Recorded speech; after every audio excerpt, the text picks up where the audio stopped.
Dia do Orgulho LGBT chegou e eu não sei como é que estão as coisas aí pra vocês, mas acredito que elas devem estar tão estranhas e esquisitas como estão aqui pra mim também. A gente tá vivendo no meio de uma situação super delicada, super específica, com toda a crise que o país está passando, tudo isso muito agravado pela situação da pandemia do coronavírus, e tem sido um momento muito delicado, né? Muito difícil, assim. A gente tá vivendo um contexto em que a gente se pergunta muito se tem alguma coisa que a gente realmente possa celebrar. O que a gente tem de fato pra comemorar num contexto de tanto retrocesso, de tantos ataques e de tanto endurecimento das violências contra populações vulneráveis, incluindo a população LGBT. Essa é uma coisa que eu penso muito, que me afeta muito, e eu fico me questionando sobre qual caminho que a gente pode adotar para fazer essa construção dessa celebração e desse exercício de orgulho, que é um exercício tão importante pra gente e que eu acho que a gente precisa insistir em fazer mesmo dentro de uma conjuntura como essa que a gente tá vivendo. E é principalmente sobre isso que eu queria conversar nesse vídeo de hoje, porque eu acho que quando as coisas ficam um pouco mais tensas ou mais evidentes, a gente acaba correndo o risco de esquecer dessas outras coisas que são importantes e que são fundamentais pra gente construir uma celebração e uma jornada de orgulho nesse dia 28 e na nossa vida como um todo.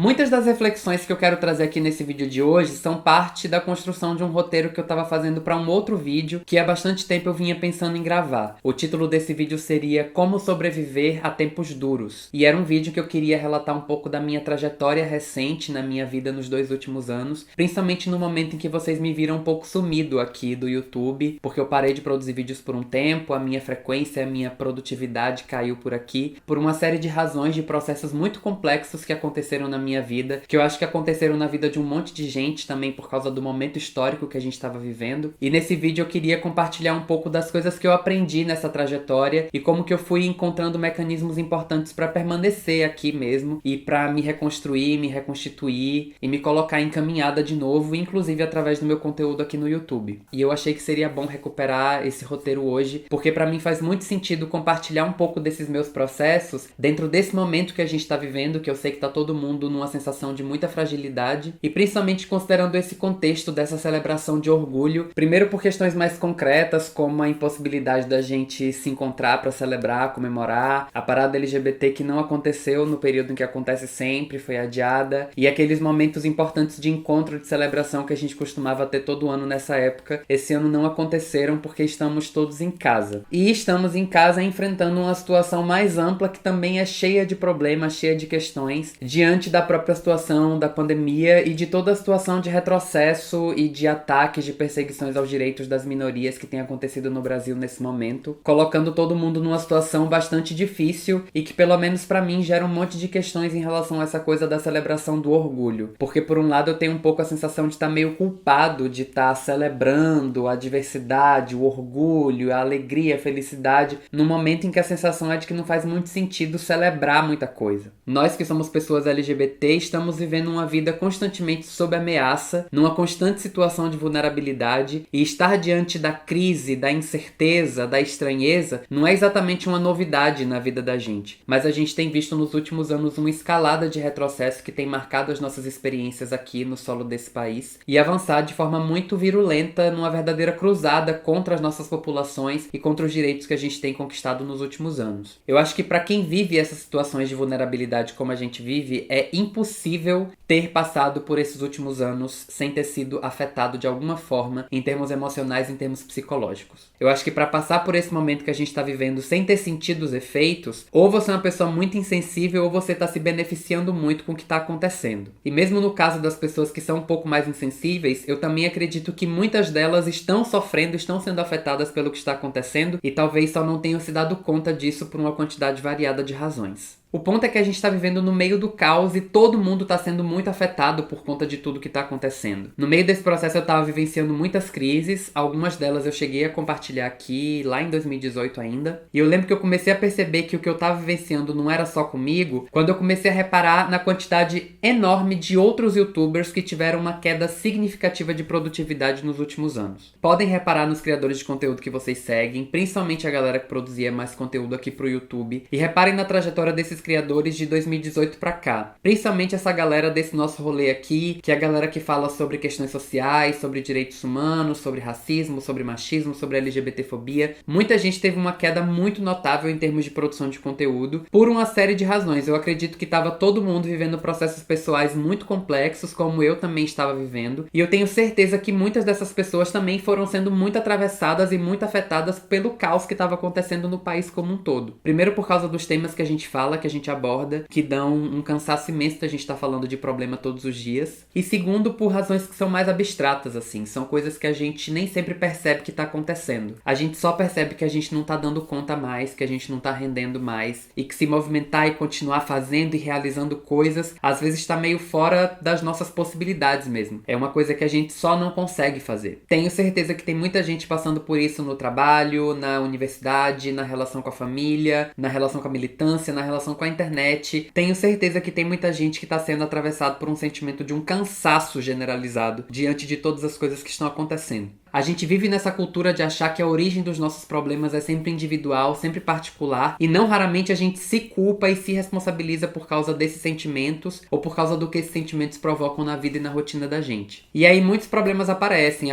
os problemas financeiros, aparecem os problemas nas relações, aparecem crises nas nossas perspectivas de futuro, do que a gente pode fazer, do que a gente pode construir. Muita coisa se sacode em momentos como esse. E a essa altura do vídeo vocês já devem estar aí numa bad imensa me ouvindo falar sobre todas essas tragédias pessoais e coletivas aqui e devem estar se perguntando, tá, Murilo, mas o que isso tudo tem a ver com orgulho? A primeira coisa pra mim é que eu acho que essa trajetória de construção coletiva do orgulho também passa por uma conversa franca e honesta sobre as nossas dores e sobre aquilo que não está bem. A gente vive reclamando sobre como as vidas na internet são sempre muito lindas, muito bonitas, muito cheias de filtros e de textos motivacionais, com toda essa construção fake da vida perfeita que a gente vê nas redes sociais o tempo todo. E aí quando chega agora no mês do orgulho LGBT, até as cores da bandeira ajudam a gente, que é só botar um filtro colorido, uns brilhos em cima de tudo, e a gente passa por cima de todos os problemas e da maneira como a gente tá se sentindo, tanto pessoal quanto coletivamente. E assim, eu não sei, não consigo, nem quero ficar nessa glamorização eterna, sem falar das coisas que eu acho que importam. Eu acho que a gente pode e precisa abrir conversa sobre essas questões, sem também espetacularizar, nem transformar isso numa coisa enorme, gigante, fatalista, irresponsável, mas criando conversas abertas mesmo, francas, honestas, em que a gente consiga colocar nossa vivência no centro da pauta, principalmente para criar pontes e trocas entre as pessoas. Porque quando a gente conta a nossa história e fala da nossa trajetória e do modo como a gente se sente no meio disso tudo, sempre vai haver alguém que se sente de uma maneira parecida ou de uma maneira diferente e que vai poder trocar e acrescentar e somar. E nessas costuras e nessas construções, quando a gente se soma, a gente se multiplica também. E aí a gente vai encontrando caminhos para sobreviver e para viver mesmo, para permanecer, para construir um futuro para nós. E como eu disse, esse é um movimento que está acontecendo há muito tempo. Está acontecendo há muito tempo nas nossas jornadas individuais, com os mecanismos que a gente encontrou para construir a nossa trajetória aqui nesse mundo. E está acontecendo também há muito tempo nas nossas trajetórias coletivas, em tudo que nós, enquanto pessoas LGBT, construímos para enfrentar a violência e projetar um outro futuro pra gente. Quando as pessoas me perguntam se a mudança é possível, eu costumo dizer que a mudança é tão possível que ela já está acontecendo. Ela já está sendo gerida, gestada e construída há muito tempo por pessoas que vieram antes de nós e que deixaram pra gente um legado que a gente também vem abraçando e construindo em tudo que a gente vem vivenciando junto na nossa comunidade, nas muitas comunidades que a gente vem constituindo entre nós. E isso que a gente construiu até aqui, principalmente nas nossas relações entre nós, isso não tem volta. Não existe ameaça, retrocesso, perseguição que vão ser capazes de apagar o que é fruto de uma construção coletiva verdadeira. Numa situação de uma violência e de uma conjuntura que são tão estruturais e tão estruturantes, a gente precisa entender que a violência que se abate contra qualquer pessoa é uma violência que se abate contra todos nós. Só que do outro lado, pelo mesmo caminho, assim como a violência contra um é uma violência contra todo mundo, o orgulho de uma pessoa precisa ser o orgulho de todo mundo. O meu orgulho e o seu orgulho precisam ser uma experiência coletiva. Precisam mirar na transformação coletiva. Precisam transbordar, extrapolar quem a gente é, até atingir tantas outras pessoas que precisam ser afetadas por esse sentimento por aí. Nosso orgulho é uma ferramenta potente, transformadora, e por mais estranho que seja celebrar e comemorar isso em momentos tão difíceis como o que a gente está vivendo, é precisamente nesses momentos que o nosso orgulho pode ter o seu papel mais importante. O papel de construir uma rede que conecte a gente, que aponte para todo mundo possibilidades de mudança e de transformação que já estão acontecendo há muito tempo, que vêm sendo construídas até aqui por quem veio antes de nós e que também podem continuar a ser produzidas e construídas por nós na nossa trajetória, na nossa caminhada. Falar de orgulho é falar de um legado precioso que a gente herda do nosso passado, e isso é muito importante porque é com esse legado do passado que a gente vai construir a própria possibilidade de viver no presente. E mais ainda, é só com esse legado do passado que a gente vai conseguir construir uma projeção de futuro. E tanto a possibilidade de viver no presente quanto a possibilidade de construir um futuro têm sido sentimentos muito raros e muito preciosos em momentos de incerteza como esse que a gente está vivendo. É justamente por isso que a gente pode e precisa se orgulhar. Eu já disse aqui uma vez que numa cultura de morte, viver é uma forma de desobediência civil. E essa é uma coisa que a gente precisa se permitir também. Não tem por que ficar culpado com alguns momentos de leveza que a gente se permite vivenciar nesses tempos em que todas as coisas têm sido tão pesadas. Não precisa achar que o ativismo, que a militância, que a transformação social é um exercício esvaziado de vida, de sorriso, de alegria, até porque a verdade é que transformação nenhuma se faz sem isso. Façamos todos os dias o exercício de amar quem a gente é, de se orgulhar da trajetória que a gente construiu, com todos os desafios, as dificuldades e também com todas as conquistas e as transformações que trouxeram a gente aqui, que transformaram a gente em quem a gente é hoje.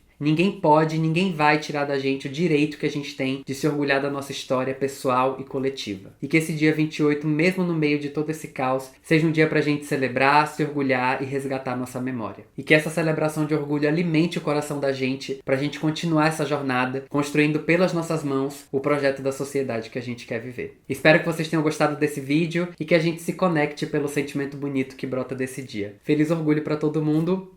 Um beijo grande pra vocês e a gente se vê no próximo vídeo aqui no Muro Pequeno. Até lá, tchau, tchau!